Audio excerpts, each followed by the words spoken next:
Hello, मैं हूं धर्मेंद्र कुमार और आप देख रहे हैं medicine for life YouTube channel को। इस चैनल को आप लाइक कीजिएगा, सब्सक्राइब कीजिएगा। आज मैं बताने जा रहा हूं कि दवाई की पर्ची पर जो शॉर्ट लिखे होते हैं उसके बारे में। डॉक्टर द्वारा दवाई की पर्ची में लिखे जाने वाले कुछ कॉमन टर्म्स।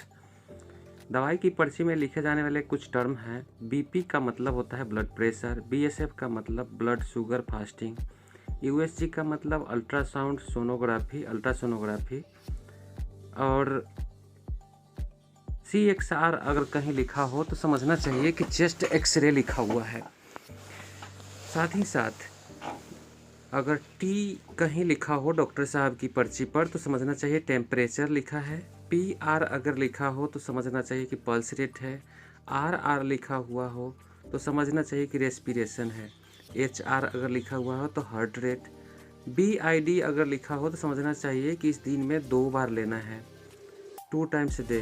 टीआईडी अगर लिखा है तो समझना चाहिए कि 3 टाइम्स ए डे लिखा हुआ है, 3 टाइम लेना है। ओडी अगर लिखा है तो समझना चाहिए कि वंस इन डे, दिन में 1 बार। और क्यूडी लिखा हुआ है तो समझना चाहिए कि डेली लेना है। क्यूआईडी लिखा है तो समझना चाहिए कि 4 टाइम्स ए डे लेना है, 4 समय। एसओएस लिखा है समझना चाहिए कि ज़रूरत पड़ने पर ही इसे लेना है। साथ ही साथ डॉक्टर साहब लोग इतना शॉर्ट कोट लिखते हैं कि लोग को समझ नहीं आता रहता है। एचएस या बीटी लिखा है तो समझना चाहिए कि बिफोर स्लीप लेना है, सोने से पहले। पुर्जा पर अगर इसी तरह का कॉमन लिखा रहे तो समझना चाहिए कि बीबीएफ अगर लिखा है तो बिफोर ब्रेकफास्ट यानी कि खाना खाने से इसे पहले लेना है। पीसी अगर लिखा हो तो समझना चाहिए कि खाने के बाद लेना है। और एसी अगर लिखा हो तो समझना चाहिए कि खाने से पहले लेना है।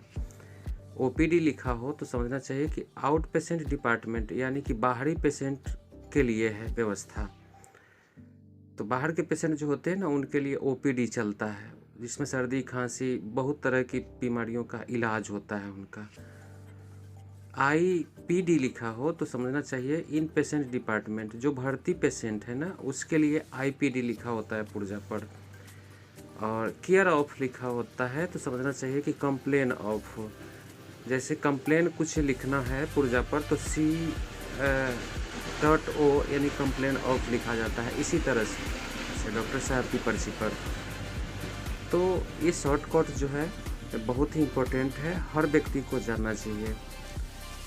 तो इसी तरह का शॉर्टकट जो है पुर्जे पर लिखे होते हैं, लोगों को समझ नहीं आता रहता है। अगर OE लिखा हो तो समझना चाहिए कि ऑन एग्जामिनेशन लिखा हुआ है, यानी कि जब कोई एग्जामिनेशन करते हैं, पल्स देखते हैं, बीपी देखते हैं तो उससे जब पुर्जा पर लिखते हैं तो उसे ऑन एग्जामिनेशन के नाम से यानी कि OE लिखते हैं। अगर RX लिखा हो तो समझना चाहिए कि प्रिस्क्रिप्शन है, और प्रिस्क्रिप्शन के ऊपर लिखा होता है RX। TX लिखा हुआ था तो समझना चाहिए ट्रीटमेंट है। DX लिखा हो तो समझना चाहिए कि डायग्नोसिस लिखा हुआ है। और इसी तरह से पुर्जे पर बहुत सारे शॉर्टकट लिखे होते हैं। HX अगर लिखा हो तो हिस्ट्री है, पेशेंट की हिस्ट्री क्या है। HX लिखने के बाद डॉक्टर साहब लोग लिखते हैं। और SX लिखा हो तो समझना चाहिए कि सिम्टम्स के बारे में यहाँ दर्शाया गया है कि सिम्टम्स क्या है।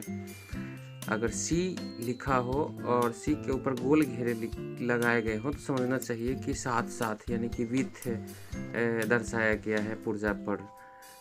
साथ ही साथ अगर इस हिसाब के कुछ साइन हो तो सभी साइन को बखूबी हमें समझ लेना चाहिए कि इस साइन का मतलब क्या होता है और डॉक्टर साहब लोग इस पुर्जे पर क्या लिखते हैं। SS लिखा हो तो साइन एंड सिम्टम्स का इंगित करता है यह।